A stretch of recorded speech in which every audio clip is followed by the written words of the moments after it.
Bismillahirrahmanirrahim. Assalamualaikum warahmatullahi wabarakatuh.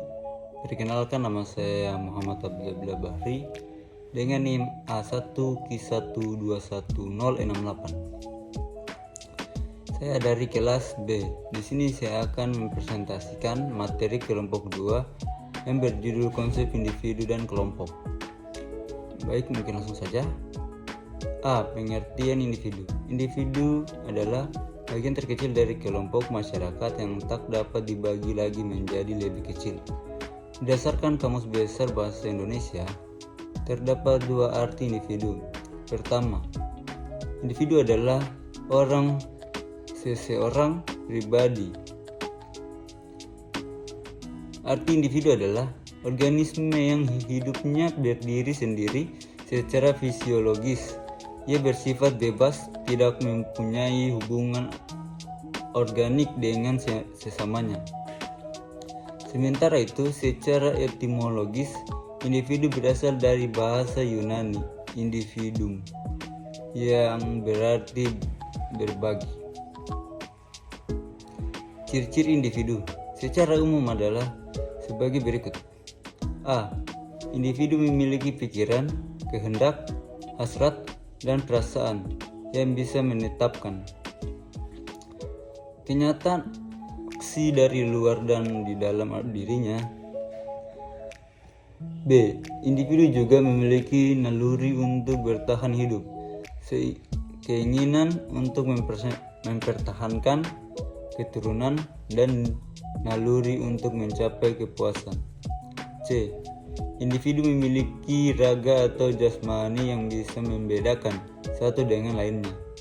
D. Individu memiliki tingkah laku yang khas dan berbeda satu dengan yang lain. B. Pengertian kelompok. Pada KBBI terdapat dua pengertian kelompok yang berkaitan dengan hubungan sosial. Pertama, kelompok adalah kumpulan manusia yang merupakan kesatuan beridentitas dengan adat istiadat dan sistem norma yang mengatur pola-pola interaksi antara manusia itu. Kedua, kelompok adalah kumpulan orang yang memiliki beberapa atribut sama atau hubungan dengan pihak yang sama. Dengan begitu, bisa disimpulkan bahwa inti dari kelompok adalah sebuah kumpulan, golongan, atau gugusan yang terdiri dari suatu atau individu-individu. Terdapat beberapa hal yang memperhatikan dalam pembentuk kelompok sosial, antara lain: 1. Lembaga sosial. Sistem norma yang dianggap penting untuk mengatur kehidupan demi mencapai tujuan bersama. 2. Keteraturan sosial. Hubungan sosial antara individu berlangsung dengan serasi dan harmoni sesuai dengan nilai norma di masyarakat. Tahapan dalam keteraturan sosial adalah tertib, order, keejekan, dan pola. C. Manusia sebagai makhluk individu dan anggota kelompok. A. Manusia sebagai makhluk individu adalah manusia yang memiliki kesatuan yang terbatas, yaitu sebagai seorang yang memiliki keunikan. Setiap manusia memiliki keunikan atau ciri khas tersendiri. Tidak ada manusia yang persis sama. Dari sekian banyak manusia, ternyata masing-masing memiliki keunikan tersendiri. Sekalipun orang itu terlahir secara kembar, mereka tidak ada yang memiliki ciri fisik dan psikis yang persis sama. Setiap anggota fisik, semua tidak ada yang persis sama meskipun sama-sama terlahir sebagai manusia kembar. Walaupun secara umum manusia itu memiliki perangkat fisik yang sama, tetapi kalau perhatian kita tujukan pada hal yang lebih detail, maka akan terdapat perbedaan itu terletak pada bentuk, ukuran, sifat, dan lain-lainnya. Kita dapat membedakan seseorang dari lainnya berdasarkan perbedaan-perbedaan yang ada, baik pada perbedaan fisik maupun psikis. Begitu pula dalam kumpulan atau kerumunan ribuan atau jutaan manusia, kita tetap dapat mengenali seseorang yang sudah kita kenal karena memiliki ciri fisik yang sudah kita kenal. Seperti di tengah-tengah pasar yang penuh orang atau di lapangan di mana berkumpul ribuan orang, kita akan dapat mengenali orang yang sudah kita kenal.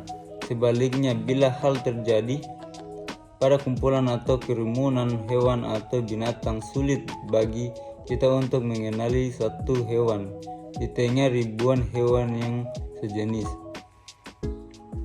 Ciri-ciri seseorang tidak hanya bisa dilihat melalui fisiknya, tetapi juga dapat dilihat dari sifatnya dan karakter seseorang tersebut.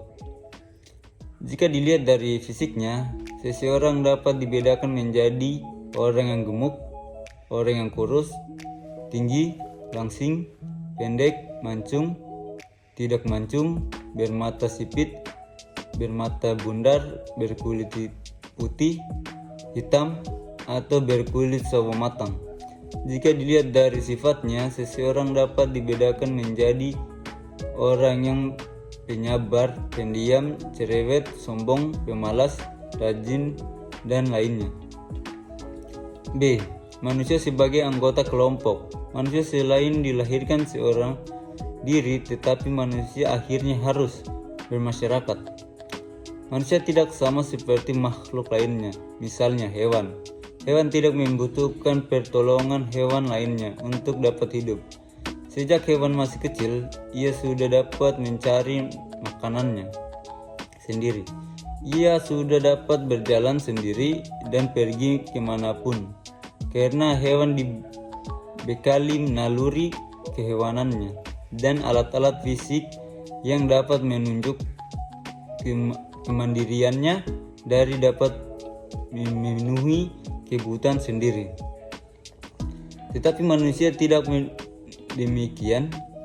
Saat manusia masih baru dilahirkan, ia tidak dapat melakukan aktivitas seorang diri. Ia tidak dapat langsung berjalan sendiri dan mencari makanannya sendiri. Harus ada peranan orang lain yang membantu beraktivitasnya dan mencari makanan untuknya. Manusia tidak dibekali dengan alat-alat fisik seperti pada hewan, tetapi manusia dibekali pikiran dan akal yang jauh lebih sempurna dibanding hewan. Dengan akal fisik, manusia bisa memanfaatkan untuk mencari alat-alat yang diperlukan untuk memenuhi kehidupannya. Dalam kehidupan sehari-hari, manusia tidak terlepas dari pengaruh orang lain. Dalam mencakup kebutuhannya, manusia membutuhkan orang lain dalam lingkungannya sosialnya, misalnya dalam penggaulan. Manusia membutuhkan orang lain dari sejak manusia terlahir ke muka bumi. Manusia membutuhkan peran orang lain seperti seorang wanita yang hendak melahirkan. Ia butuh dokter atau bidan untuk memperluas kelahiran. Maka seseorang tentu tidak bisa melakukan aktivitas secara total hanya seorang diri, melainkan membutuhkan tenaga orang lain.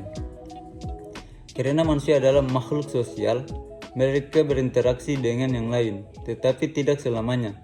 Interaksi itu berjalan dengan baik, terkadang menimbulkan hal-hal yang lain yang negatif dengan hubungan antara anggota dan kelompok masyarakat. Kita sering dihadapkan dengan perbedaan-perbedaan, misalnya orang Jawa memiliki kebiasaan dan sifat-sifat yang khas. Orang Sunda, Batak, Ambon, Padang, dan yang lainnya juga begitu. Sekian dari saya, itulah hasil paparan dari review kelompok 2. Ucapkan terima kasih.